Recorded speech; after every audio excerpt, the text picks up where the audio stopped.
मेरी नानी ने मेरी शादी 50 साल के बूढ़े से करवा दी थी और उनके 2 बच्चे भी थे, वे जो मुझसे बहुत बड़े थे। मेरे 50 साल के पति मुझसे बहुत मोहब्बत करता था, लेकिन मुझे बूढ़े पति के बेटे से प्यार हो गया। लेकिन वह मुझसे मोहब्बत करता था और मैं उसके हर काम भाग-भाग कर करती थी। एक दिन घर में कोई नहीं था और मैं अपने कमरे में लेटी थी।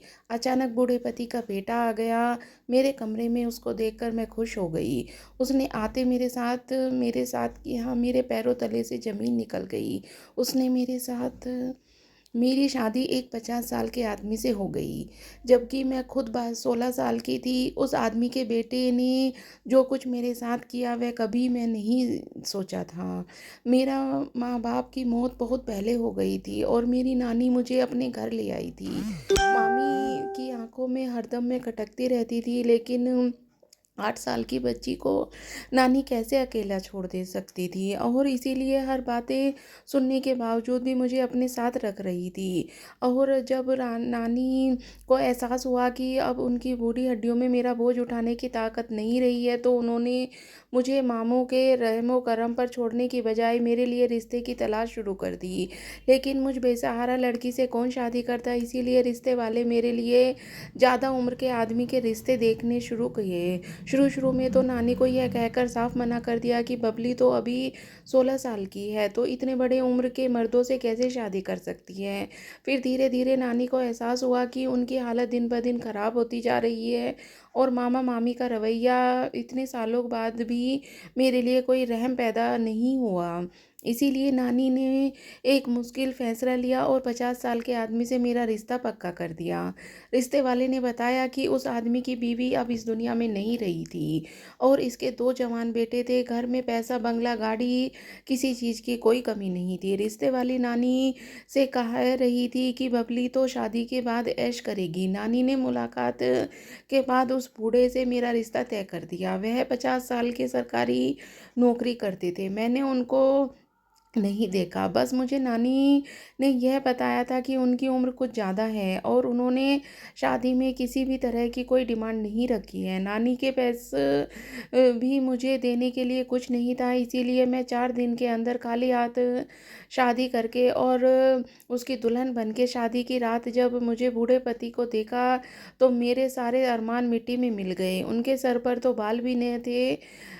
और 16 साल की हसीन लड़की, एक ऐसी लड़की जो अपनी किस्मत के हार गई थी, उस बूढ़े की बीवी बन गई थी। मैं अपनी बेबसी पर आंसू बहाने के सिवा और कुछ नहीं कर सकती थी। उस बूढ़े पति को मुझे देखते ही ऐसे मोहब्बत का इजहार किया था जैसे मैं उसकी ज़िंदगी की पहली औरत हूँ। शादी की पहली रात ही उस बूढ़े पति ने मुझे हर घर में रहने के कुछ तरीके बता दिए थे और उसने बताया कि उनके दोनों बेटे इस शादी से राज़ी नहीं थे, इसीलिए उनसे दूरी रखना, मुझे मेरे घर जाने की भी आज़ादी नहीं थी। और बूढ़े पति को यह जता दिया था कि जब चाहेंगे तब मुझे नानी से मिलने के लिए ले जाएंगे। मैं घर से बाहर भी नहीं निकल सकती थी और ना ही अपनी मर्जी से किसी से बात कर सकती थी। मैं इतनी सारी पाबंदियां सुनकर घबरा गई थी और अभी सही तरह से ज़िंदगी जी भी नहीं सकती थी, और बूढ़े पति ने मुझे इतनी जंजीरों में जकड़ दिया था। मैं शादी से पहले हमेशा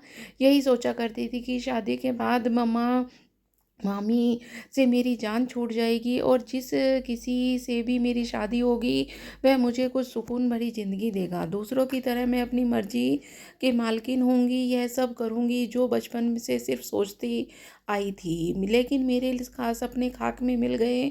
शादी के अगले दिन बूढ़े पति ने दोनों बेटे डाइनिंग टेबल पर नाश्ते के लिए आए तो मुझे देखकर चौंक उठे। वह अपने बाप से नफरत की नज़रों से देख रहे थे। उनके दोनों ही बेटे बहुत खूबसूरत हैं, लेकिन उनका बड़ा बेटा सूरज तो पहली ही नज़र में मेरे दिल में उतर कर आया था।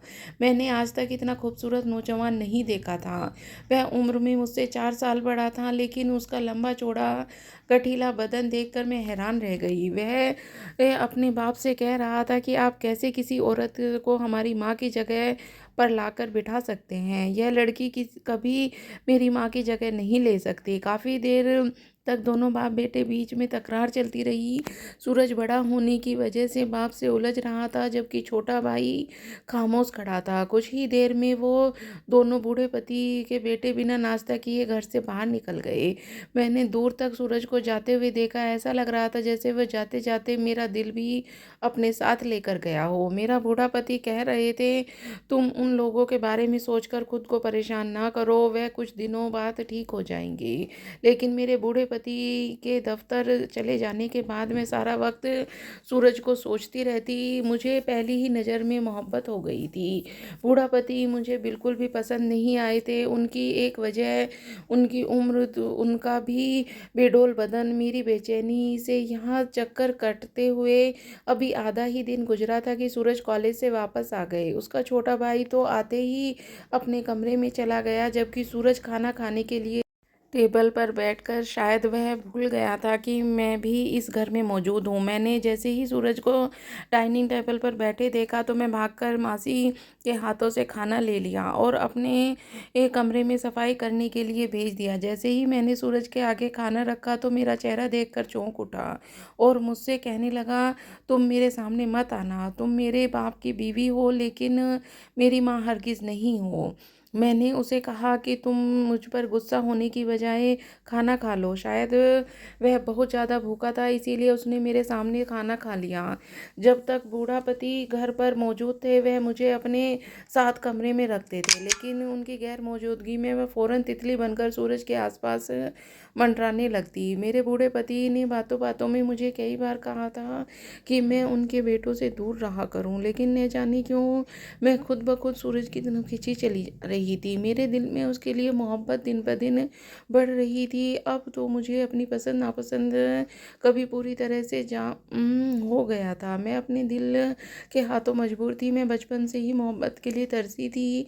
मैं अपनी माँ बाप की मौत के बाद जैसे सुलूक मामा मामी ने मेरे साथ किया था, उसकी वजह से मैं उदासी के शिकार हो गई थी। जब मैं हर किसी को अपनी ज़िंदगी में खुश देखती तो मेरे अंदर एक उमंग दौड़ जाग जाती। मैं सोचती थी कि शादी के बाद यह कमी दूर हो जाएगी, लेकिन बूढ़े पति ने मुझे अपनी सूरत की तरह बीवी बनाकर रखा था। बूढ़े पति को मेरे जज्बात, हमारी खुशियों से कोई लेना देना नहीं था। वह सुबह शाम को जब देर से घर आते तो वह सो जाते। जानबूझकर सूरज के पास रहती। घर में बहुत सारे नौकर थे, लेकिन इसके बावजूद मैं सूरज का काम खुद करती थी। एक दिन घर में कोई मौजूद नहीं था। मेरा बूढ़ा पति किसी काम के सिलसिले में शहर से बाहर गए थे और दोनों नौकरानी छुट्टी लेकर चली गई थी। मेरे पास करने के लिए कोई काम न था नहीं, इसीलिए मैं खामोशी से अपने कमरे में लेटी हुई थी। जब यह देखकर मैं हैरान रह गई कि सूरज खुद मेरे कमरे में चला आया। उसे देखकर मैं उठकर बैठ गई और खुशी के इंतहा न रही। उसको देखकर तुम्हें ज़िंदगी में जी रही थी, वरना मेरी ज़िंदगी में कुछ भी बाकी नहीं बचा था। मेरा बूढ़ा पति मुझ पर कितनी ही मोहब्बत क्यों न लुटाते, लेकिन मुझे उनसे कोई दिलचस्पी नहीं थी। इंसान को मोहब्बत भी अपने पसंदीदा शौक से ही चाहिए। ये मेरा ख्याल ही में कुछ ऐसा था। मुझे सिर्फ सूरज से मोहब्बत चाहिए थी और आज मुझे लग रहा था कि शायद मेरा इंतज़ार ख़त्म होने वाला है। और वह छोटे छोटे कदम उठाता मेरे पास आया और आते ही उसने मेरे साथ किया जो मैंने अपनी ज़मीन, मेरे पैरों तले से ज़मीन ही निकल गई। मैं सोच भी नहीं सकती थी कि सूरज मेरे साथ कुछ ऐसा कर सकता है। वह मुझसे नफ़रत करता था और इसी नफ़रत में उसने एक ऐसा कदम उठाया जो मेरे सोच से भी परे था। उसने खुद ही अचानक से अपनी शर्ट में सारे बटन तोड़ दिए और मेरे दोनों हाथ पकड़कर अपनी गर्दन पर निशान डालने लगा। साथ ही वह कहते जा रहा था कि मुझे छोड़ दो, यह सब ना करें, आप मेरी माँ की जगह हैं, यह सब आपको शोभा नहीं देता। मैं भला आपसे लाख नफ़रत करता हूँ, लेकिन इसका मतलब यह नहीं कि अब आपको धोखा दूँ। मैं आपसे कहने पर आपके साथ कोई रिश्ता नहीं बना सकता, क्योंकि हम दोनों के दिल में सिर्फ एक ही रिश्ता है, वह है माँ बेटे का। मैं हैरान परेशान सी सूरज को देख रही थी और मुझे कुछ भी समझ नहीं आ रहा था वह क्या कर रहा है। उसने अपनी हालत ऐसी कर ली थी कि जैसे मैंने उस पर हमला कर दिया हो। मैं परेशानी के मामले में उसे रोकने की कोशिश कर रही थी। जब यह देख देखकर मेरी जान निकल गई जब कमरे में दरवाजे पर मेरे बूढ़े पति में खड़े मेरी तरफ गुस्से भरी नज़रों से देख रहे थे। मुझे जब तक सारी बात समझ आती, पानी सर से ऊपर गुजर चुका था। मेरे बूढ़े पति दूसरे शहर नहीं गए थे और वापस लौट आए थे। मैं इस बात से अनजान थी, लेकिन सूरज अच्छी तरह से जानता था और उसने इस बात का पूरी तरह से फ़ायदा उठाया था। उसको पता था कि मैं उसके लिए कुछ खास महसूस करती हूँ, इसीलिए वह मेरे कमरे में चला आया और उसे मालूम था कि उसके आने पर कोई हंगामा नहीं करूँगी। वह जो चाहता था वह पूरी तरह कामयाब हो चुका था। मेरे बूढ़े पति ने कमरे में जाते ही मेरे चेहरे पर इतनी जोर तमाचा मारा कि मैं बेड से औंधे मुँह गिर पड़ी। सूरज उन्हें रोकने की पूरी कोशिश कर रहा था, लेकिन मेरे बूढ़े पति सर पर तो जुनून सवार था। सूरज अपने बाप से कह रहा था कि जाने दीजिए, छोटी माँ से गलती हो गई, तो बस यही पूछने के लिए वो आपके कमरे में आया था कि आज अभी तक घर क्यों नहीं आए, लेकिन यहाँ आकर शायद मैंने गलती कर दी। वह भी गुस्से से कह रहे थे कि हाँ, यह और जानती थी कि आज मैं शहर में जाऊंगा और इसी बात का फ़ायदा उठाया। मैंने इस अनाथ समझकर अपने घर में जगह दी और इसने मेरी इज्जत मिट्टी में मिला दी। मेरा पति मेरी इस बात को सुनने के लिए तैयार नहीं था। उसका गुस्सा कुछ कम न हुआ तो सूरज उन्हें हाथ पकड़कर कमरे से बाहर ले गया और उसने मुझे मेरे बूढ़े पति से कोई बात न करने दी। मेरा बूढ़ा पति जाते जाते मुझसे कहते गया कि फ़ौरन अपना सामान बांध लो और यहाँ से अभी इसी वक्त दफ़ा हो जाओ। मैं हक्का बक्का अपनी जगह खड़ी थी। सूरज ने तो मेरे साथ वह किया था जो आईना दिखाने के भी काबिल नहीं छोड़ा था। चेहरे से खूबसूरत नज़र आने वाला सूरज अंदर से इतना बदसूरत हो सकता है, यह मैं सोच भी नहीं सकती थी। उसने तो अपनी नफ़रत में मुझसे जलाकर भस्म कर दिया था। अब मेरे पास सिर छुपाने का कोई जगह बाकी न रही थी। मैं मेरे बूढ़े पति के किसी तरह से सच्चाई बताना चाहती थी, लेकिन मौका ही नहीं मिला। मैं रोती अपना सामान लेकर वापस मामा के घर चली आई। रात के अंधेरे में मुझे सामान के साथ अपने दरवाजे पर देखकर मेरे बूढ़ी नानी की जान ही निकल गई। जब मैंने नानी की सारी बात बताई तो इस बात का बर्दाश्त नहीं कर सकी और सदमे से दिल का दौरा पड़ गया। बहुत मुश्किल से तो नानी ने मेरे लिए एक ऐसी जगह का बंदोबस्त किया था जहां मैं ठीक से ज़िंदगी गुजार सकती थी, लेकिन मैं वहां भी धक्के खाकर वापस आ गई। मामी तक यह बात पहुंची तो उन्होंने बहुत शोर मचा दिया और मेरे किरदार में खूब धज्जियां उड़ाई। देखते ही देखते अगले दिन यह बात सारे मोहल्ले में मशहूर हो गई। मैं अपनी काली करतूतों की वजह से अपने पति से तलाक लेकर उसके सर पर वापस आ बैठी हूँ। नानी 2 दिन तक सरकारी अस्पताल में पड़ी रही। मैं इज्जत में नानी के साथ अस्पताल में थी, लेकिन मामी ने पलटकर हमारी तरफ देखा तक नहीं था। नानी की हालत बिगड़ती जा रही थी और 2 दिन बाद डॉक्टर्स ने कहकर मौजूद कर ली थी कि वह नानी को नहीं बचा सकते। मेरी पूरी दुनिया मेरी नानी ही थी, जो कि अब मुझे छोड़कर जा चुकी थी। मैं नहीं जानती थी कि अब मेरे साथ आगे किस्मत क्या खेल खेलने वाली है। तेरे कारण मेरा घर ही नहीं उतरा था, बल्कि मेरी नानी की मौत की वजह भी मैं बन गई थी। मामा कहती इसने तो अपने माँ बाप के साथ साथ अपना घर और अपनी नानी को भी खा लिया। मामी ने मुझे बिल्कुल नौकरानियों की जगह दी थी। मैं सारा दिन घर का काम कर जाती और इसके बाद मुझे खाने के लिए एक वक्त की रोटी मिलती। मैं मामी तो शुरू से ही मेरी दुश्मन थी, लेकिन नानी की वजह से वह मजबूर होकर मेरे साथ अपने रवैये को छुपा लिया करती थी। जब कि मेरी नानी ना रही तो मामी ने रोकने वाला कोई न था। दिन यूं ही धीरे धीरे गुजर रहे थे। मेरी इज्जत पूरी तरह पूरी हो चुकी थी। अब मुझे अब जिंदगी से कोई लगाव नहीं था। 17 साल की उम्र में ही मेरे माथे पर तलाक होने का दाग लग चुका था। मेरी गलती सिर्फ इतनी थी कि मैं अपनी जज्बात पर काबू न रख सकी और उस सूरज पर मेरा दिल खुद ब खुद एक ऐसे शख्स की तरफ खींचा चला गया जो मेरे जोड़ का था, लेकिन मैंने कभी ऐसी कोई हरकत करने के बारे में सोचा नहीं था जिससे मैं बदचलन साबित हूँ। मैं सारा-सारा दिन मामी के घर में काम-काज में व्यस्त रहती थी। मामा-मामी दोनों ही अपने बेटे के पास अमेरिका जाने वाले थे। कुछ सालों पहले ही मामू के बेटे की एक अमेरिकन लड़की से शादी कर ली थी और उसके बाद वह अपना देश नहीं आया था। मामा-मामी उससे मिलने जाना चाहते थे, लेकिन मेरी मौजूदगी में उसके एक सफ़र में रुकावट पैदा कर दिए थे और मामी ने इसका हल निकाला कि वह जल्द से जल्द मेरी शादी करवा देंगी। मामी ने मेरी हालत की परवाह न की और ना ही उन्हें मेरे आसपास से कुछ लेना देना था। उन्हें बस अपने बेटे के पास जाने के लिए मेरी शादी करवानी थी। मामी ने एक दिन अचानक शाम के वक्त मुझे कहा कि रात में तुम्हारी शादी है, तुम्हारी रिश्ता आया है। मैंने हाँ कर दी, उनसे तुम्हारी शादी हो रही है। मेरे लाख मना करने के बावजूद भी मामी ने कहा कि अगर मैं शादी न की तो मुझे एक घर से बाहर करके अपने बेटे के पास चली जाएंगी और यहाँ जहाँ चाहे मर्जी चली जाऊँ। यह सुनकर मेरे रोंगटे खड़े हो गए। अभी तो मामा का सहारा है, लेकिन बेसहारा होकर मैं मिट्टी में मर जाऊंगी।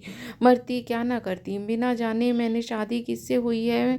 मैंने हाँ कर दी, शादी हो गई। अब तो मेरी आंखों में आंसू भी सूख गए थे, मेरी आंखें वीरान हो गई थी। 17 साल की उम्र में मैं ऐसी ज़िंदगी गुजार रही थी, जीने के अरमान थे, न खुश होने का कोई ख्वाहिश थी। मैं दुल्हन का जोड़ा पहने अपने कमरे में बैठी थी। कुछ देर बाद जब मुझे किसी के कदमों की आहट का एहसास हुआ तो यह देखकर मेरी जान निकल गई कि मेरा दूल्हा और कोई नहीं बल्कि सूरज था।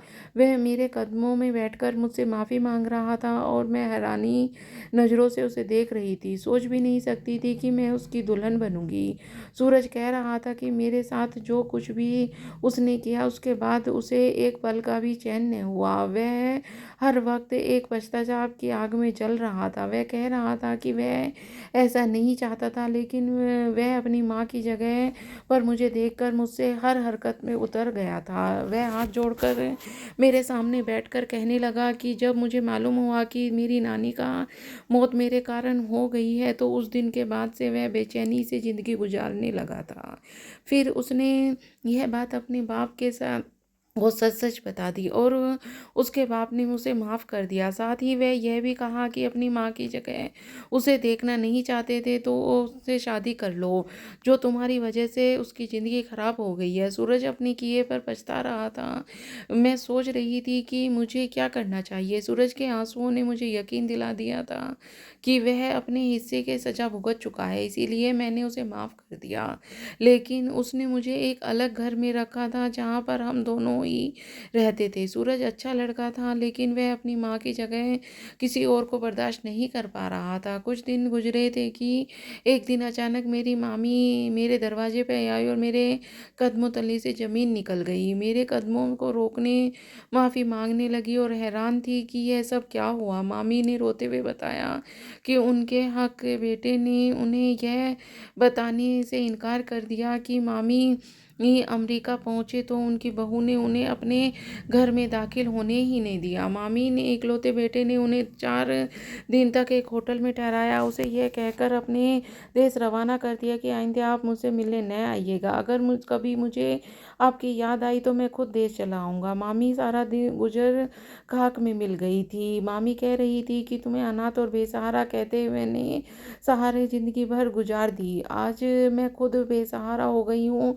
मैंने अपनी ज़िंदगी बहुत ही तकलीफ़ से काटे हैं, लेकिन ऊपर वाले ने मेरी किस्मत पर खुशियाँ लिख दी हैं, जो वक्त आने पर मुझे मिल गई। मैं सच्चे दिल से न सिर्फ सूरज को बल्कि अपनी मामा मामी को भी माफ़ कर दिया था। तो दोस्तों, आपको ये कहानी कैसी लगी मुझे कमेंट करके ज़रूर बताना।